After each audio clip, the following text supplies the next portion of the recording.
How to manage explicit results filter on Google Mobile. Hello guys, in this video I'm gonna show you how to manage explicit results filter on Google Mobile. First we're gonna do is go to Google and then click on your profile picture here in the top corner, and now click settings and then click this one, hide explicit results,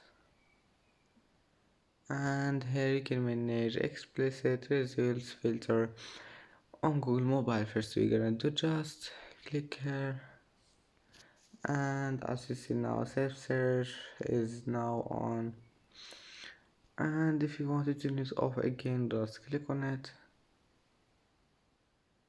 And that's it for today's video. If you like this video, please don't forget like and subscribe, and see you in the next video.